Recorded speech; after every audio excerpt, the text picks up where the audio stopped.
प्रिय स्वजनों, नमस्कार। शरद पूर्णिमा आश्विन मास के चांदनी रात में मनाया जाने वाला साहित्यिक शरद ज्ञानोत्सव है। इसके अतिरिक्त यह पावन दिवस संस्कृत रामायण के रचयिता महर्षि वाल्मीकि की जयंती के रूप में भी मनाया जाता है। भगवान श्री कृष्ण की महारास लीला का संबंध भी शरद पूर्णिमा से ही जोड़ा गया है। आइए इस दिवस को आनंद सहित मनाएं। शरद पूर्णिमा और महर्षि वाल्मीकि जयंती संबंधित इस वार्ता के द्वारा स्वागत है आपका। शरद पूर्णिमा और महर्षि वाल्मीकि जयंती भारत में वैदिक काल से ही साहित्य के प्रति घनिष्ठ रुचि रही है। शास्त्रार्थ, वाद विवाद, गोष्ठियों का आयोजन, साहित्यिक जश्न जगत में सामान्य बात थी। यहाँ महिलाएं भी शास्त्रार्थ में अपना कौशल प्रदर्शन करती रही हैं। श्री कृष्ण की महारास लीला का संबंध शरद पूर्णिमा की रात्रि से ही है, जब इन्होंने श्री राधा का मान मर्दन भी किया था। शरद पूर्णिमा की चांदनी में इस दिन खीर बनाई जाती है। ज्योतिष शास्त्र के अनुसार इस दिन चंद्रमा भूमि के निकट होता है और इसकी किरणें अमृत वर्षण करती हैं। पहले महिलाएं घरों के छत पर बैठकर 101 बार सुई में धागा पिरोती रही हैं। इनका विचार था कि इससे नेत्र ज्योति बढ़ती है। वैद्यों के लिए यह रात्रि औषधि परिमार्जन का दिन है।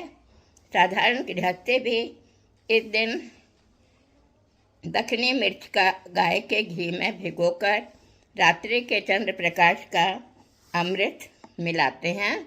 बाद में नेत्र ज्योति के विकास के लिए इनके लड्डू बनाती रही हैं यहाँ की महिलाएं।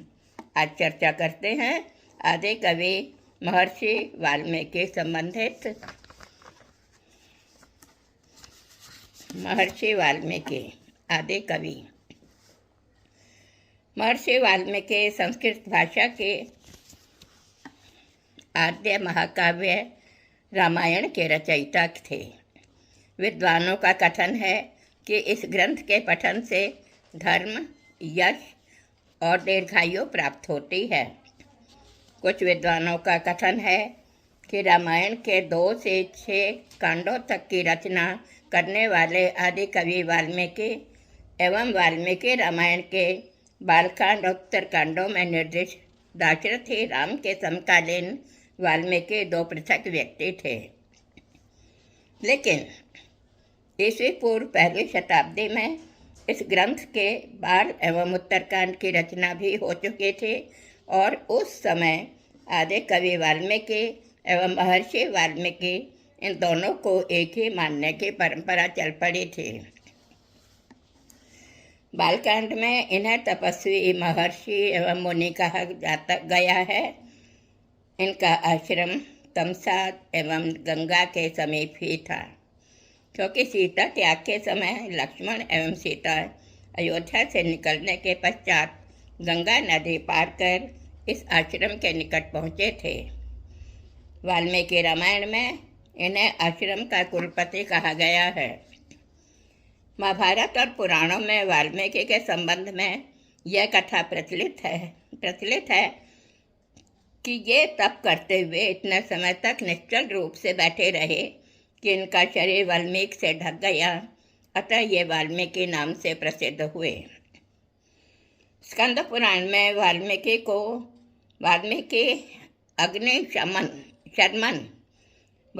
को अग्नि शर्मन नामक दस्यु या डाकू बताया गया है। इस कथा के अनुसार जन्म से तो ये ब्राह्मण थे, परंतु निरंतर किरातों के साथ रहने से एवं चोरी आदि करने से इनका ब्राह्मणत्व नष्ट हो गया था। एक बार इन्होंने 7 मुनियों अर्थात सप्तऋषियों को देखा, जिनके वस्त्र आदि छीनने के उद्देश्य से इसने ऋषियों को रुक जाने के लिए कहा। ऋषियों ने इसे कहा कि जिन कुटुंबियों के लिए तुम यह पाप संचय कर रहे हो, क्या वे तुम्हारे पाप के भागीदार बनने के लिए तैयार हैं? जब इसने कुटुंबीजनों से पूछा तो इसे कोरा जवाब देते हुए वे बोले, तुम्हारा पाप तुम्हें ही भोगना होगा, हम तो तुम्हारे धन के भोगने वाले हैं। यह सुनकर इसे वैराग्य हुआ एवं इसने ऋषियों की सलाह के अनुसार मरा राम का विपरीत रूप का जप करना आरंभ कर दिया। वर्षों बीतते गए और इनके निश्चल शरीर पर वाल्मीकि एकत्र हो गया। ऋषिजनों के आदेश पर ये बाहर निकले। ऋषियों ने कहा कि वाल्मीकि में तप करते रहने के कारण आज से तुम वाल्मीकि नाम से प्रसिद्ध होगे। इनकी शिष्य परंपरा काफ़ी बड़ी रही थी। एक बार ऋषि भरद्वाज के साथ ये नदी में स्नान करके वापस आ रहे थे।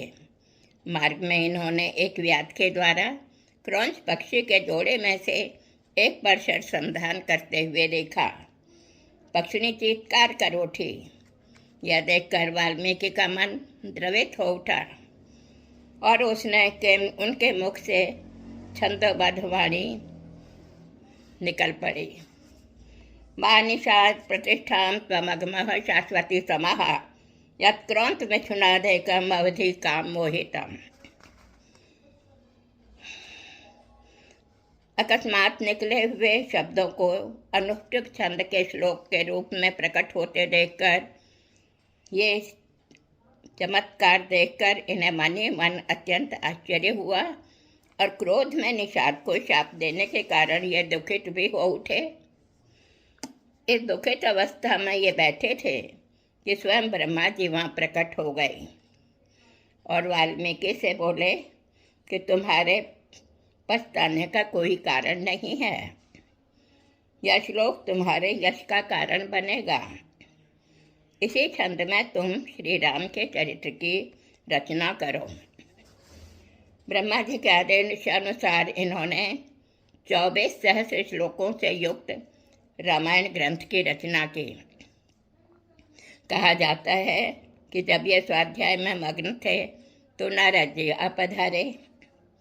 इन्होंने प्रश्न किया कि संसार में ऐसा कौन महापुरुष है जो आचार विचार और पराक्रम में आदर्श माना जा रहा है।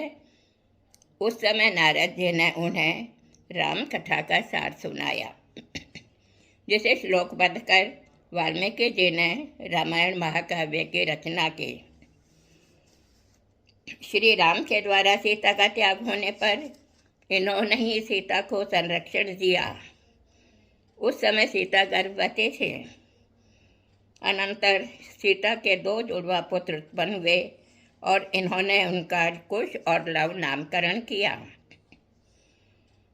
देवी सीता के दोनों पुत्र वाल्मीकि आश्रम में ही पले बढ़े और इन्हें गुरु वाल्मीकि जी से ही शिक्षा प्राप्त की। इन्होंने ही उन्हें धनुर्विद्या आदि की शिक्षा प्रदान की। साथ ही साथ इन्होंने दोनों कुमारों को स्वरचित रामायण काव्य का गायन सिखाया। पश्चात कुशलव ने वाल्मीकि द्वारा रचित रामायण का गायन सर्वत्र करना शुरू कर दिया। रामायण का गायन करते हुए वे अयोध्यापुरी पहुंच गए। वहाँ श्री राम के अश्वमेध यज्ञ के स्थल पर इन्होंने रामायण का गान किया। कुशलव के द्वारा किए गए रामायण के गान से श्री राम मंत्रमुग्ध हो गए। जब उन्हें पता चला कि ये ऋषि कुमार नहीं बल्कि उनके ही पुत्र हैं, तब वे अत्यंत प्रसन्न हुए। श्री राम ने साध्वी सीता को अपने पास बुलवाया। सीता को लेकर स्वयं महर्षि वाल्मीकि राजसभा में उपस्थित हुए और महर्षि ने सीता के सतीत्व की स्वयं साक्ष्य दी। इन्होंने अपने वर्षों की परीक्षा, तपस्या और सत्य प्रतिज्ञता का निर्देश देकर सीता को स्वीकार करने की प्रार्थना राजा राम से की। पश्चात इन्हें देकर पश्चात इन्हें ऋषिवर के कहने से साध्वी सीता ने अपने पातिव्रत की प्रतिज्ञा कर माँ पृथ्वी से प्रार्थना की, हे माँ, हे जननी पृथ्वी, यदि मैंने श्री राम के अतिरिक्त किसी अन्य पुरुष का चिंतन न किया हो तो आप मुझे स्वीकार करें। पुत्री सीता की यह आर्तवाणी सुनकर पृथ्वी देवी एक दिव्य सिंहासन पर प्रकट हुई। उन्होंने पुत्री सीता को अपनी गोद में बिठाया और पुत्री सहित रसातल की ओर लौट गईं। यह दिव्य दृश्य देखकर श्री राम स्तंभित हो उठे एवं विलाप करते हुए भूमि से सीता को लौटा देने का अनुरोध करने लगे। अनंतर ब्रह्मा जी ने स्वयं प्रकट होकर श्री राम को सांत्वना दी। पौराणिक साहित्य में रामायण, महाभारत और भागवत ये प्रस्थानत्रयी कहे जाते हैं। प्रस्थानत्रयी बनाने वाले ये तीनों ग्रंथ भारतीय तत्वज्ञान के विकास और प्रसार की दृष्टि से महत्वपूर्ण माने जाते हैं। उपर्युक्त ग्रंथों में रामायण और भागवत क्रमशः कर्मयोग और भक्ति तत्वज्ञान के प्रतिपादक ग्रंथ हैं। अतः दैनंदिन व्यवहार की दृष्टि से रामायण एवं भागवत अधिक हृदय स्पर्शी एवं आदर्शभूत हैं। रामायण में आदर्श पुत्र, भ्राता, पिता, माता आदि के जो कर्तव्य बताए गए हैं वे एक आदर्श बनकर व्यक्ति मात्र को आदर्श जीवन जीने की स्फूर्ति प्रदान करते हैं। इस प्रकार रामायण में भारतीय दृष्टिकोण से आदर्श जीवन जीने का चित्रण मिलता है। धन्यवाद बंधुजनों।